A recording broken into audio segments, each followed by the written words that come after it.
The natural and probable consequence of them doing that is typically a recession. Yes. And typically lower home values, lower stock market values. And keep in mind, we still have not heard from them that they are done raising rates. Yeah.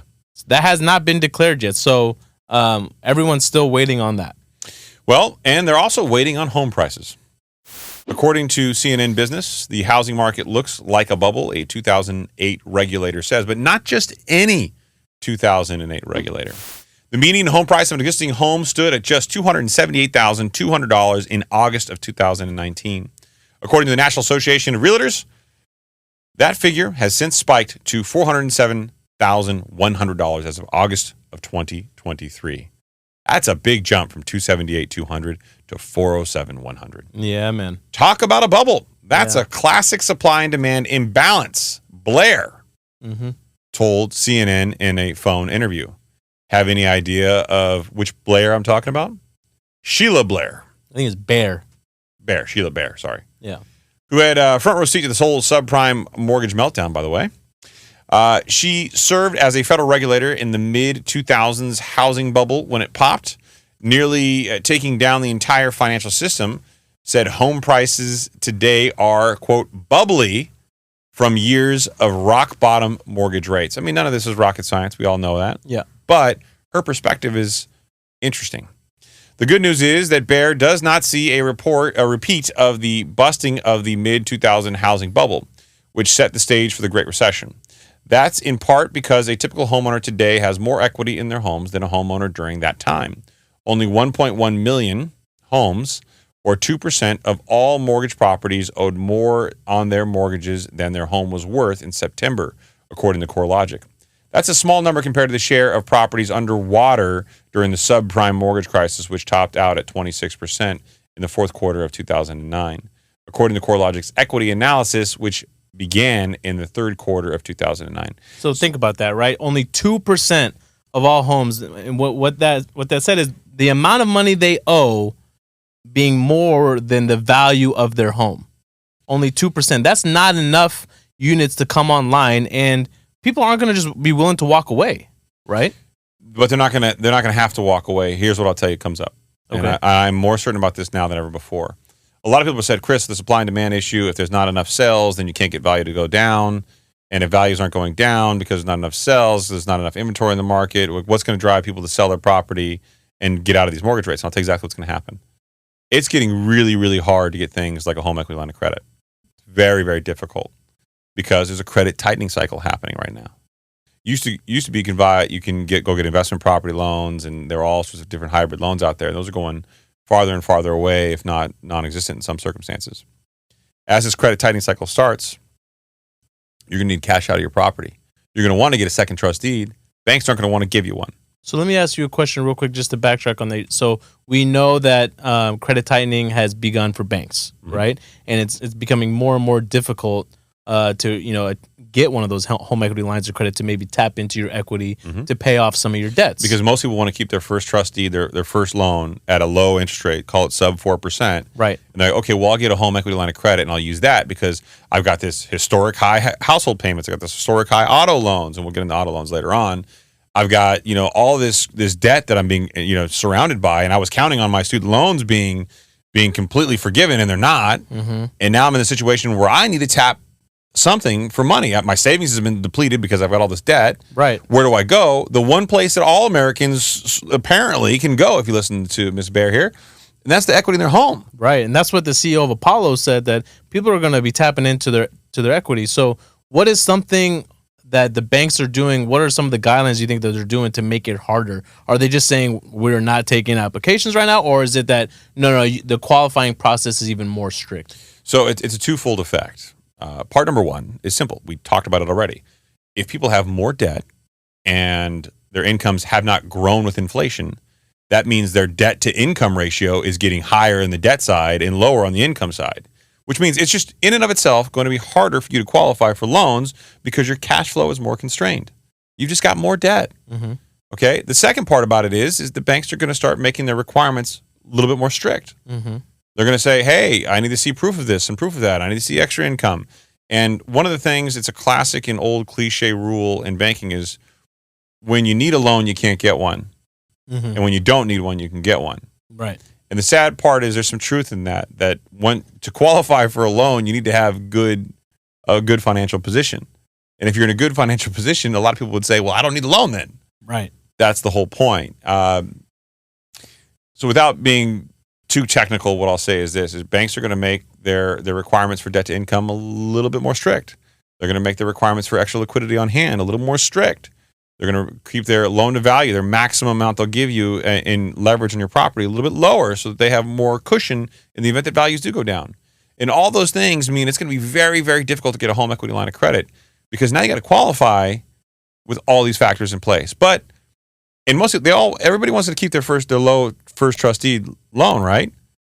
Well, what if like what happened during the Great Recession happens now, where you just can't get a home equity line of credit anymore? Or what if the interest rate on that's like 20%? People are going to start having to refinance their first. But when you refinance your first and you're doubling, if not more than doubling your interest rate, can you still qualify for that property? Probably not. Probably not. Then you go, okay, well, I can't get a home equity line of credit. And even if I do, I'm not going to qualify for it. I can't qualify to refinance my property. There's only one option left, and that's to sell. Yep. And that's how the market turns. Whenever it does. It's impossible to predict. That is the $1 million question, right? When it in fact is going to happen. But it eventually will. I think a correction of, we still, even though it did already at one point in time correct 10 to 15%, I think it corrected up to 11 to 12%, but it has since picked back up. I do think that it does correct itself again to another 10 to 15%. You want to, how do I phrase this without committing us to something? I would like to give you a hypothetical scenario that we can all be vigilant of. All right. And if you see this happening, I will say the probability is very high that you're going to see the scenario I laid out with homes happen very quickly thereafter. Okay. The stock market. If the stock market dives 10 to 15%, heading towards a 20% correction territory, which our boy Jamie Dimon said was going to happen. And I truly believe you got an earnings recession coming. When that happens, now people are going to be freaked out because their 401ks are going to go down. Anybody who had money in the market, and we know the majority of Americans do not have money in the market, that's going to be the catalyst for the last possible thing that people can tap into besides their equity. That's when home value starts getting dinged as people try to sell off. And the people who act first to try to sell their property are probably going to get treated the best because guess what?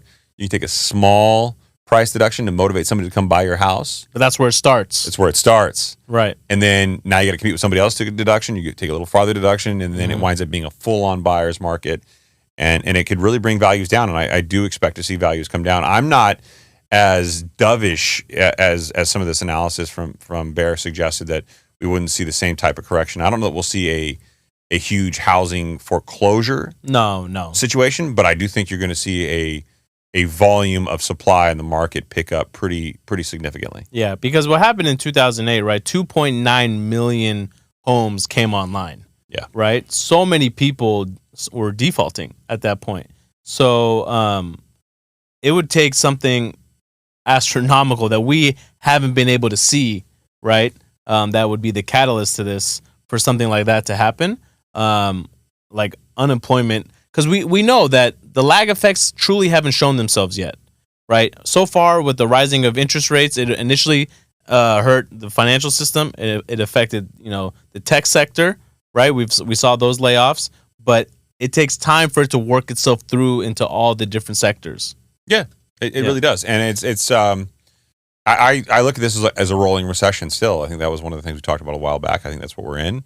I think that's what we've been in for a long time, and it's going to continue to roll. I don't think it's going to have one big, widely understood recession. I think it's just going to impact different sectors until we either have a full-blown, visible recession, or that's just the way it's going to be. And they're both cases, they're still a recession. And that's why you see the unemployment rate being projected at 4.7% by the end of next year, where currently it's only sitting at 3.8%. Right. So, and I know you're thinking, okay, well, Chris, this is just, Selma's conversation, and maybe she's jaded from the Great Recession. There's a lot of people out there who are broken clocks. They're right twice a day. Peter Schiff being one of them. Well, Goldman Sachs, according to Insider, says home prices are now more unaffordable for the average buyer than they were during the 2008 housing bubble. Mm-hmm. Here are two things they say would have to happen for home prices to crash. I mean, crash. It's a hypothetical. Yeah. So, according to a new analysis from Goldman Sachs, current housing costs include home values and mortgage rates are even more detached from income levels than they ever were from 2004 to 2008, meaning affordability, if you read between the lines, when the U.S. housing prices surged before ultimately collapsing by more than 25%. And again, a crash is defined as anything with a change greater than or equal to 20%. Right. Affordability for the incremental buyer is worse than it was at the peak in 2006 before the crash, says Lofty Karai, Goldman's chief credit strategist, in a note to clients on Tuesday. The bank defines an affordable price as what would equate to a buyer spending 25% of their monthly income on a 30-year mortgage payment after a 15% initial down payment. So a pretty fair approximation of affordability. And I have a breakdown here for you after you finish reading this. There's a chart which we can share, but I think we'll go to Saeed's breakdown below. It shows that prices and rates have continued to climb. Incomes have not kept up with the same price, meaning that what would be affordable price is well below where costs really are. And let's get the chart because we've done enough about this income and affordability disparity on a number of occasions. Mm-hmm. What was your at? It was just to provide somebody like some context here, because you want your mortgage payment to not take up the bulk of your income, right? There's expenses that you need to account for. Even some expenses that you haven't even foreseen yet, like especially if you're starting a family and you plan on having kids, things like daycare. These things are expensive, right? If maybe your cars are paid off and you're going to buy a new car. So that's why they project affordability to be somewhere, your payment be somewhere within 25% of your income. Earlier, you had mentioned that the median household price of a home or value of a home, $407,100. Okay. Right now, if you put 15% down and you get a loan at 8% rate, your payment is $2,500. That is approximately $121,000 annual salary. That is not the average salary for a person in the United States. That's double. It's double, yeah. Exactly. The average salary for someone in the United States, $60,000. Yeah. Double. So you know what that would mean? That would mean that if you do the math, it would mean they would need a mortgage payment of $1,250 a month, $1,250 a month. That's what you need your mortgage payment to be. You know what that gets you? A house just shy of $200,000. Not a lot of places left in the United States where that's a possibility. Especially if you live in places like California, forget about it, dude. And that's sad because you're almost being forced to move away from your families. You know what I mean? Just to start, a home and build memories somewhere else. And look, it goes to show you that the affordability, I mean, we've highlighted this so much. That's why I thought the chart wasn't worthwhile. It's clear that income has not kept up with home prices. Everybody listening to the show knows that. Mm-hmm. I mean, it's just what it is. But we put so much weight into what we hear economists say. We put so much weight into what some of these articles say. And I'll be the first to admit, look, we talk about these articles all the time. We talk about the data all the time because that's the only thing we have as a barometer. Mm-hmm.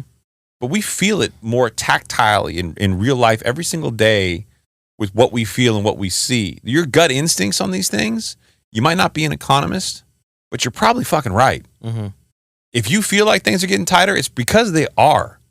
If you feel like the world around you's got a lot of risks and red flags, and there's a lot of steam coming out of this really pressurized engine that we call life, it's because it's actually happening. Don't let these articles tell you that, there's a possibility of this or a possibility of that, or this may happen, this might not happen. This is happening. Right. And that's just my tactile life experience. And I see more people's financial position than most people that I think I know, just because I see the volume of deals that I see. And I can tell you this is impacting everybody, wealthy, poor, upper class, middle class, upper, middle, lower, whatever you want to identify with. This is affecting everyone. It almost feels like they're letting the system fail them. Or the Fed has just been very, very, and look, I'm not defending the Fed. I'm trying to get both sides. They've been very, very clear that they need this to happen. They want this to happen.